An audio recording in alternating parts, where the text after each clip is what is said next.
Njerëz internet, YouTube, por sidomos ju që jeni shikues të Report TV, sot në program kam një surprizë. Një surprizë të madhe, që është legjenda Gjergj Orgaçi, dhe një surprizë të vogël, që është Xhuli, e cila do të marrë pjesë me një produksion të Gjergjit në festivalin e fundvitit. Dhe në fakt jemi mbledhur këtu për të folur për Xhulin, më shumë, dhe më pak për Gjergjin. Pastaj me Terezi do flasim dhe me Gjergjin më gjatë në një emision totalisht ekskluziv që do t'i dedikohet vetëm Gjergj Orgaçit. Po nëse jemi mbledhur këtu për Xhulin, Gjergjin, si u bët bashkë për këtë bashkëpunim? Xhulin nuk është se e gjeta unë, faktikisht më rastësisi që spontanisht domethënë një takim me një shokun tim, e cila ishte shoqëruar me të në atë moment që erdhi, po pinim një kafe dhe ra muhabeti pura muzikës, kam qenë kështu, kam qenë aty, do të thonë disa projekte që ka pasur më përpara dhe preferuam domethënë që me njëri tjetrin të bashkëpunonim dhe duhet ta shikoja në radhë parë domethënë se ç'vlera vokale kishte, kujt gjinie muzike i përshtatej dhe më pas do t'i transmetoja si thua atë çfarë ndjeje unë dhe ç'mund t'i bëja asaj. Dhe pash tek kësaj vlerat vokale kishte shumë të mira dhe u përshtat në atë që faktikisht unë bëj dhe që dua të bëj dhe që faktikisht dua dhe t'i jap këngëtarëve, domethënë si thua është një lloj si thua transmetimi apo trashëgimie që duhet për atë lloj muzike që para pëlqej, pa i ndërhyrë të tjerëve në preferenca. Dhe Xhuli ishte e përshtatshme shumë për atë pjesë që unë doja të punoja. Xhuli, si ishte të punosh me Gjergjin, sepse Gjergji është një emër i madh në muzikën shqiptare? Absolutisht, edhe jam dirë shumë mirë dhe kam pasur vërtet dëshirë edhe shumë përpara të punoja, por kam qenë pak në lëvizje, sepse jam shkëputur nga Shqipëria dhe kam ikur jashtë shtetit, por gjithmonë kam qenë fan e tij, muzikës që bënte, dhe ka qenë një artist që kam dashur gjithmonë. Dhe për më tepër të punoja në një këngë është vërtet kënaqësi dhe ndjem me fat që gjeta momentin të njihem dhe të punonim bashk. Gjergji din të kesh besim tek vetja. Ditë t'i tregoj ato gjërat vogla, detaje që në vokal ndoshta vetë nuk i kupton dhe nuk ke besim, edhe merret me të jep kohë edhe di si të japi këshilla. Xhuli, sa vite ke që jeton jashtë, ku në Francë, meqense apo Në Zvicër? Në Zvicër është kanton francez. Po. Po pse ke zgjedhur të largohesh, mbasi ke marrë pjesë në shumë kompeticione? Po më tregoj që ke marrë pjesë ke Kënga Magjike, po më tregoj që ke marrë pjesë në festivale, nuk e di videoklipe a ke bërë. Sa produksione muzikore ke bërë gjithsej? 6-7. Kam 4 pjesëmarrje në Top Fest, një në Kënga Magjike dhe një në festivalin e TVSH-s. Kjo është era dytë që shkon me Gjergjin. Se Xhuli nuk e sqaroj, por Xhuli ka kryer studimet në Zvicër. Për kanto? Ka qenë e shkëputur vetëm për shkak të studimeve. Dëshira dhe pasioni i saj nuk është se është harruar apo lënë pas dore, thjesht vetëm pasi mbaronte studimet e po vazhdonte. Çfarë ke studiuar? Ekonomik. Tu kam mbaruar universitetin. Pse ekonomiku dhe pasioni për muzikën? Pasioni për muzikën e kam pasur që shumë e vogël. Shumë kënaqësi. Por janë disa momente në jetë që ndonjëherë nuk mund të zgjedhim atë që duam. Janë disa atë që duhet. Ti ke zgjedhur atë që duhet. Janë edhe këshillat familjarëve apo që duhet të bësh diçka tjetër pastaj. Po qen ke vajzë të dëgjuar ti, se ti nuk e imagjinon dot se sa këngëtare kemi neve këtu që mamat i thonë që të bëhen vajza të mira dhe të vazhdojnë shkollën e lartë. Po ato zhvishen, bëjnë gjoksin dhe mbarojnë punën. Okej. Secili vën zgjedhjet e tij, po edhe pse nuk i kam shumë dëshirë vetë, po nuk paragjykoj njeri. Unë nuk paragjykova, unë gjykova. Po shpreh vetëm mendimin tim edhe unë. Më vjen mirë që i kam mbaruar dhe këto studime në ekonomi. Besoj që ka pasur vlerë si eksperiencë. Absolutisht, megjithëse akoma nuk kam shprehur vlerat dhe si stratege menaxhimi, se në degën cilët kam mbaruar. Jam e kënaqur që e kam mbaruar, për më tepër në një Je kthyer përfundimisht? Jam kthyer. Përfundimisht. Sa ke që e kthyer në Shqipëri? 2 muaj. Do të thonë është kthimi yt shumë i shpejt, shumë mirë. Dhe më njëherë zgjedh një artist me cilin nuk do dështosh që nga emri dhe vendos marrësh pjesë në festivalin e fund vitit. Gjithë pjesëmarrjen për festivale, sa vlerë kanë për ty, Gjuli? Çdo moment dhe çdo përpjekje është e rëndësishme në çdo fushë të jetës. Diskutohet fillimi ka ato vështirësitë e veta dhe ndoshta mosbesimin se do arrit diçka, por unë gjithmonë kam qenë me mendimin që atë që dua do ta bëj dhe do të përpiqem të paktën. Ti mund t'i kalosh të gjitha këto sfida duke bërë një videoklip seksi për shkak. Se nuk ke nevojë të marrësh pjesë në festivale dhe të provosh veten se sa talent ke për shembull. Ç'do? Nuk besoj se futem në atë kategori. Unë po të propozoj një mënyrë si bëjnë këtu. Ke jetuar jashtë dhe ndoshta nuk e di. Nëse Gjuli do ta kishte atë mendje, ajo nuk do kishte arritur, domethënë që për atë logjik apo si thua që bësh një këngë natyrës seksi, nuk do ta kalonte pragun asaj studiot, ta garantoj këtë. Nuk do. O Gjergje, nuk mendon që ky mendim që ket ka penalizuar edhe ty? I don't care. Është legjendë Gjergj Orgaqi. Janë disa gjëra tjera që vlerësojmë dhe shikojmë neve dhe e dua muzikën.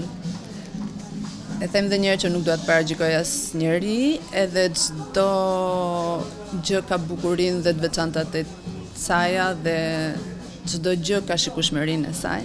Të zgjedhur Gjergj Orgaqin për mendimin tim personal është ti je profesionale, të bësh muzikë profesionale, të prezantohesh në mënyrë profesionale. Bashkë me ty në festivale është edhe ku diun Enca Piafuskot, që është një këngëtare komerciale dhe s'ka asgjë profesionale. Ose Noizi që as nuk i bege nisa i fare këto po nise. Llafi që pi. Këtë bisedë, domethënë kushdo që mund të jetë nga këto emra që sapo përmende, edhe pse nuk dua të gjykoj, të paragjykoj, kanë zgjedhur mënyrën e tyre të jetesës, por nuk kanë shanse që ka i festival të futen. Okej. Ja më sqaroj një gjë që nuk e dija. Ja, më shpëtoj një. Nga e pyetje vështirë. Voilà. Ndihem vërtet e privilegjuar që më jepet mundësia të marr pjesë në festival. Unë jam munduar të punoj dhe ta kënaq skenën e festivalit, po ashtu Të kënaqësh vetëm tonë apo? absolutisht. Time, unë kam punuar sepse dua të arrit atë që dua vetë. Sigurisht dua edhe skenën ta kënaqë dhe publikun e gjithçka dhe për më tepër puna dhe dëshira e Gjergjit që ka pas duke më vlerësuar, dua që të jetë edhe Gjergji i kënaqur. Gjuli, tani të flasim pak për këngën se në fundit ne për këtë jemi këtu. Çfarë këngë po të përgatit apo të ka përgatitur Gjergji? Më ka përgatitur Gjergji. Një këngë rock ballad, shumë e këndshme, shumë simpatike. Si titullohet? Të tjerët. Çka ka për tekstin Gjergji? Dhe muzikën, dhe orkestrimin dhe tekstin i kam bërë unë të tëra, këndon Gjuli. Po do ta shoqërosh edhe me ndonjë look rock prezantimin. Absolutisht. Me një look rock dhe skenik dhe festivali edhe pak të saj disur për gjithë. Po, tamam, sepse dhe prezenca është. Më pëlqen imazhi, mënyra se si komportohet në veshje, është goxha mirë. Thjesht ka gjëra, për shembull, është pak emotive si personazh, edhe kjo më pëlqen, edhe pse kësaj domethënë mund ta pengoj ose si thua mund ta penalizoj për moment. Ka emocione. Po emocionet janë në jetë. Emocionet janë në jetë një dhe e bëjnë që ato të interpretojë ashtu siç duhet. Dhe mua më intereson shumë pjesa e interpretimit të cilën e ka goxha të mirë. Le të jetë emotive pak, nuk i prish punë. Çdo kush domethënë ka, edhe unë gaboj në skenë nga emocionet. Askush nuk ambientohet me skenën. Skena është e vështirë. Skena është e vështirë, sepse kur gjendesh përballë një publiku, për shembull, siç po flasim Pallatin e Kongreseve që ka mbi 2000 vende të ulura, se sa futen, pastaj sa nuk futen, prap je përballë një publiku goxha të madh. Dhe është gjithmonë ajo ndjenje emocionale që të bën që si thua të tromaksesh në një farë mënyre, derisa të ambientohesh, po është çështje 1 minutë jo më tepër. Mbase mund gaboj, domethënë për momente të vogla, domethënë nga ana frymëmarrje, sepse ajo ana emocionale atë ndikon. Me njëherë aty ai. Për momentin, po nuk është e gabueshme në pjesë tjera, jam shumë i sigurt, thjesht sa ta kalohet pjesën emotive. Do zoti e kalon përpara se të futet në sallë. Do zoti. Po ashtu do jetë, ashtu, jo, shiko, ashtu do jetë se nuk ka pse të jetë ndryshe, mjaft të punosh me veten dhe ti gjej një formë për t'i shkarkuar para se të dalësh në skenë. Gjuli, do më tregosh pak për punët e tua më të përparme, këto 2 videoklipe për shembull, me kë ke punuar, ke bashkëpunuar? Kam bashkëpunuar me Flux Video, pastaj me Bojken. Nëse prodhimi muzikal. Bojken Lako. Pëlqen këto rockerat? Jam rockera. Edhe vetë? Po, jam fan e muzikës rock alternativ.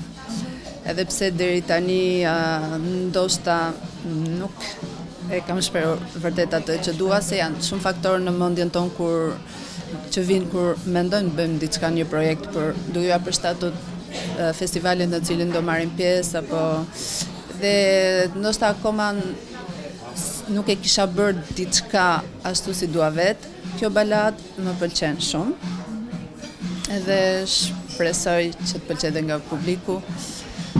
Por doja të thoja dhe që jam fan e muzikës rock alternativ. Po. Meqense dolem tek muzika rock dhe nuk e dija këtë gjë. Kush janë këngëtarët femra alternative në Shqipëri që ty të pëlqejnë? Në Shqipëri? S'ka në Shqipëri? Jo.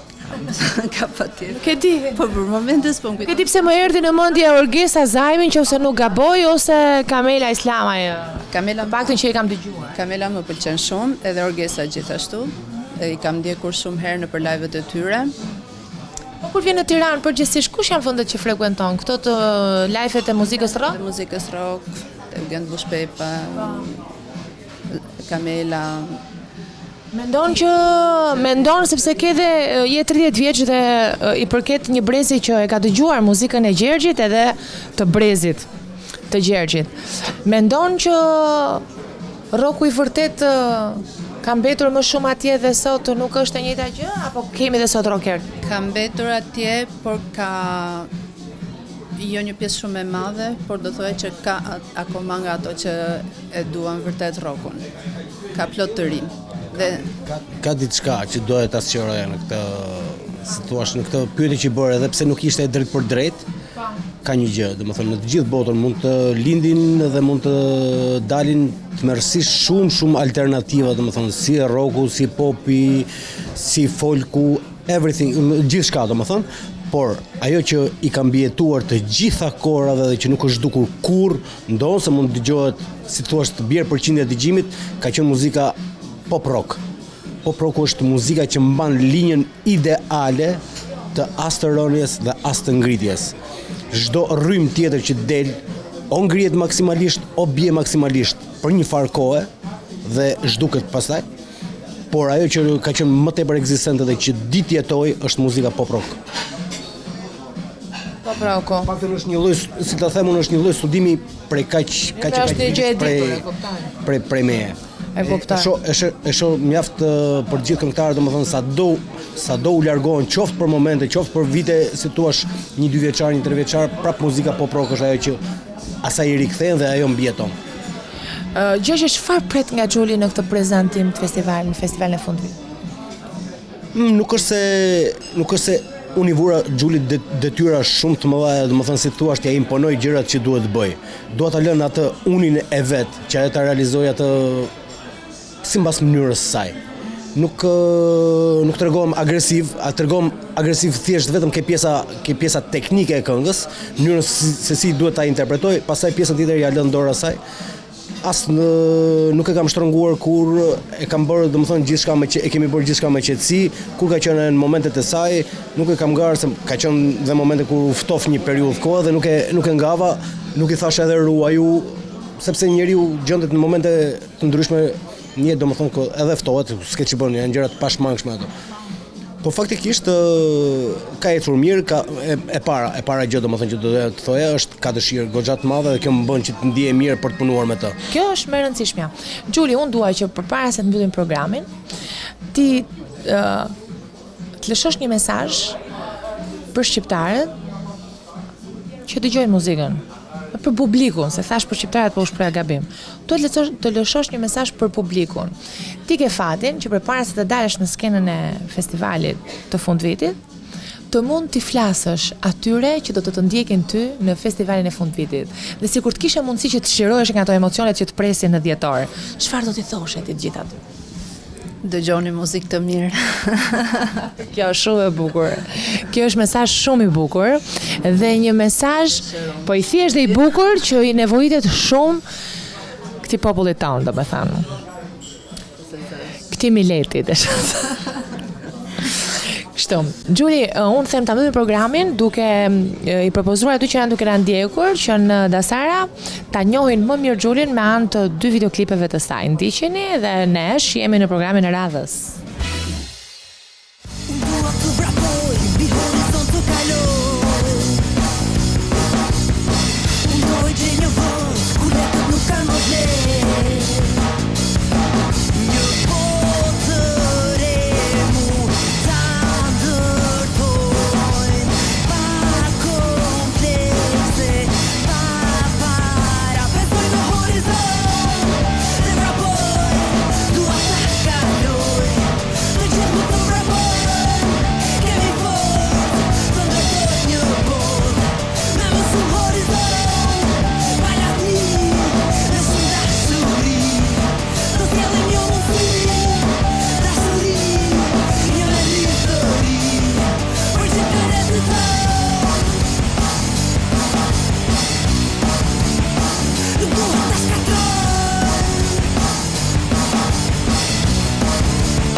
Just say